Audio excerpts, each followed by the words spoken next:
ಎಲ್ಲರಿಗೂ ನಮಸ್ಕಾರ. ನಾನು ನಿಮ್ಮ ಸಾಗರ್. ನೀವು ನೋಡ್ತಿದ್ದೀರಾ ಸಾಗರ್ ಸ್ಟೋರೀಸ್ನ.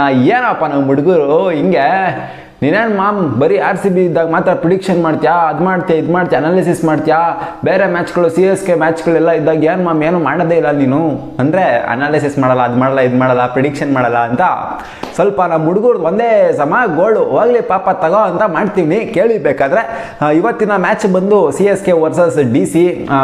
ನಮಗೆ RCB ಹುಡುಗರಿಗೆ ನಾನು RCB ಪಾಯಿಂಟ್ ಆಫ್ ವ್ಯೂಲೇ ಮಾತಾಡೋದು, ಯಾವಾಗಲೇ ತಗೊಳ್ಳಿ ನೀವು, ನಾನು RCB ಪಾಯಿಂಟ್ ಆಫ್ ವ್ಯೂಲೇ ಮಾತಾಡೋದು. ನಾವು ಏನನ್ನ ನೋಡಬೇಕು ಅಂತಂದರೆ ಕ್ವಾರ್ಟರ್ ಫೈನಲ್ಲೇ ಬರ್ತೈತೆ. ಕ್ವಾಲಿಫೈಯರ್ 1ನಲ್ಲಿ ನಾವೇನ ನೋಡಬೇಕು ಅಂದರೆ RCB ವರ್ಸಸ್ CSKನ ನೋಡಬೇಕು. ನನಗೆ ಅದು ಇಷ್ಟ. DC ವರ್ಸಸ್ RCB ಬೇಕಾಗಿಲ್ಲ ನನಗೆ. ಆಮೇಲೆ RCB ಕೆಳಗಡೆ 3-4 ಫಿನಿಶ್ ಮಾಡೋದು ಬೇಕಾಗಿಲ್ಲ. RCB ಫಸ್ಟು ಸೆಕೆಂಡಲ್ಲಿ ಫಿನಿಶ್ ಮಾಡೋದು ಮತ್ತು CSK ಮೇಲೆ ಕ್ವಾಲಿಫೈಯರ್ 1 ಆಡೋದು ನನಗಿದು ಬೇಕಾಗಿರೋದು.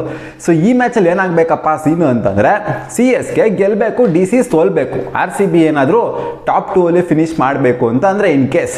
ಇವತ್ತಿನ ಮ್ಯಾಚು ಆಡ್ತಾ ಇರೋದು ಜಿಂಗಲಾಕ ಪ್ರಿಡಿಕ್ಷನ್ ಎಲ್ಲ ಆಮೇಲೆ ಹೇಳ್ತೀನಿ. ಇವತ್ತಿನ ಮ್ಯಾಚ್ ಆಡ್ತಿರೋದು ದುಬೈ ಸ್ಟೇಡಿಯಮ್ಮಲ್ಲಿ. ಸೊ CSK ಅವರು ಅವರ ಬೌಲಿಂಗ್, ಹಳೆ ಬೌಲಿಂಗ್ ಏನಿತ್ತು ಅದನ್ನ ತೊಗೊಂಬರ್ತಾರೆ.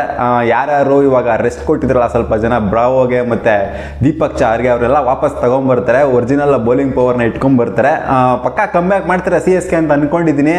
ಯಾಕೆ ಅಂತಂದರೆ ಹೋದ ಸಲ ಅಜೀಬಾಗಿ ಸೋತ್ಬಿಟ್ರು, ಅಷ್ಟು ಸ್ಕೋರ್ ಹೊಡೆದ್ರೂ ಸೋತ್ಬಿಟ್ರು, ಬೌಲಿಂಗ್ ಚೆನ್ನಾಗಿ ಮಾಡಿದೆ. ಸೊ ಕಮ್ಬ್ಯಾಕ್ ಮಾಡ್ತಾರೆ ಅಂತ ಅಂದ್ಕೊಂಡಿದ್ದೀನಿ. ಅವರೇ ಗೆಲ್ತಾರೆ ಅಂತ ಹೇಳ್ತೀನಿ. ಜಿಂಗಲಾಕ ಲಕ CSK ಗೆಲ್ತಾರೆ ಅಂತ ಹೇಳ್ತಾ ಇದ್ದೀನಿ. ಏನಾಗುತ್ತೆ ಅಂತ ಗೊತ್ತಿಲ್ಲ ಮಾಮ್. ಒಟ್ನಲ್ಲಿ CSK ಗೆಲ್ತಾರೆ ಅಂತ ನನ್ನ ಅನಿಸಿಕೆ ಅಷ್ಟೇ. 100% ಅವರೇ ಗೆಲ್ತಾರೆ ಅಂತ ಹೇಳೋಕ್ಕಾಗೋದಿಲ್ಲ. ಅದೆಲ್ಲ ದಡ್ಬಡಿತ ಹೇಳೋದಷ್ಟೇ. 100% ಗೆಲ್ತಾರೆ ಅಂತ, CSK ಗೆಲ್ಬಹುದು ಅಂತ ಒಂದು ಪ್ರಿಡಿಕ್ಷನ್ ಅಷ್ಟೇ. ಸೊ DC ಏನು ಕಮ್ಮಿ ಇಲ್ಲ ಮಾಮ್, ಖಡಕ್ ಆಗಿದೆ ಬೌಲಿಂಗ್ ಅವ್ರದ್ದು ಬ್ಯಾಟಿಂಗ್ ಒಂದು ಕಡೆ ಓಕೆ ಆದರೆ ಬೌಲಿಂಗೇ ಖಡಕ್ ಇರೋದು DC ಅವ್ರದ್ದು. ಸೊ ನೋಡ್ಬೇಕು, ಅವರು ಸಾಥ್ ಕೊಡ್ತಾರೆ ಸೈಕಾಗೆ. ಒಳ್ಳೆ ಫೈಟ್ ಅಂತೂ ಇದ್ದೇ ಇರುತ್ತೆ. ಮ್ಯಾಚು ಟೇಬಲ್ ಟಾಪಲ್ಲಿ ಇರೋರು ಏನು ಒಟ್ಟಿನಲ್ಲಿ ಇಬ್ಬರಲ್ಲಿ ಒಬ್ಬರಾದ್ರೂ ಸೋಲ್ಲೇಬೇಕಲ್ವಾ. ಒಟ್ಟಿನಲ್ಲಿ ಇಬ್ಬರಲ್ಲಿ ಒಬ್ಬರಾದ್ರೂ ಸೋಲ್ತಾರೆ. RCBಗೆ ಅಡ್ವಾಂಟೇಜ್ ಇದೆ. ನೆಕ್ಸ್ಟ್ ಮ್ಯಾಚ್ ಏನಾದ್ರು ಗೆದ್ರು ಅಂತಂದರೆ ರನ್ ರೇಟ್ RCB ಕಮ್ಮಿ ಇದೆ ಇವ್ರಿಗಿಂತ. ಸೊ ಇವತ್ತೇನಾದ್ರು ಇವ್ರು ಸೋತ್ರೂ ಕೂಡ ಅದೇ ಸ್ಪಾಟಲ್ಲೇ ಇರ್ತಾರೆ. RCB ರನ್ ರೇಟ್ ಜಾಸ್ತಿ ಇಟ್ಕೊಂಡು ಗೆಲ್ಲಬೇಕು ನೆಕ್ಸ್ಟ್ ಮ್ಯಾಚ್ಗಳೆಲ್ಲ ಮೇಲೆ ಹೋಗಬೇಕು ಅಂತಂದರೆ. ಸೊ ಇದಿಷ್ಟು ಸೀನ್ ಆಗೋದು ಈ ಮ್ಯಾಚು. ಅದೇ ಹೇಳ್ದಲ್ಲ, ನನ್ನ ಪ್ರಿಡಿಕ್ಷನ್ ಪ್ರಕಾರ CSK ಗೆಲ್ತಾರೆ ಅಂತ ಹೇಳ್ತೀನಿ ಮ್ಯಾಚ್. ಆಮೇಲೆ ಕೂಲ್ ಡೌನ್. ಮುಂಬೈ ಫ್ಯಾನ್ಸ್ ಎಲ್ಲ ರೊಚ್ಚಿಗೆದ್ಬಿಟ್ಟಿದ್ರು. ನಾನು ಮುಂಬೈ ಔಟ್ ಆಫ್ ಟೂರ್ನಮೆಂಟ್ ಅಂತ ಹೇಳ್ಬಿಟ್ಟಿದ್ದೆ, ಮಿಸ್ ಆಗಿಬಿಟ್ಟು. ಮುಂಬೈಗೆ ಚಾನ್ಸ್ ಇದೆ, ಬಟ್ ಸಿಕ್ಕಾಪಟ್ಟೆ ಕಷ್ಟ ಇದೆ ಮುಂಬೈಗೆ ಚಾನ್ಸ್. ಇವರು ಎಲ್ಲ ಸೋಲ್ಬೇಕು ಅಂತ ಅನ್ಕೊಬೇಕು. KKR ಅವ್ರು ಸೋಲ್ಬೇಕು ಇವ್ರಿಗೆ, ಮತ್ತು ರಾಜಸ್ಥಾನ್ ಅವ್ರು ಸೋಲ್ಬೇಕು. ಇವರೆಲ್ಲ ಸೋತ್ರೆ ಇವ್ರಿಗೊಂದು ಚಾನ್ಸ್ ಇರುತ್ತೆ. ಯಾಕಂದರೆ ರನ್ ರೇಟು ಸಿಕ್ಕಾಪಟ್ಟೆ ಕೆಳಗಡೆ ಹೋಗ್ಬಿಟ್ಟಿದೆ ಮುಂಬೈ ಇಂಡಿಯನ್ಸ್ದು.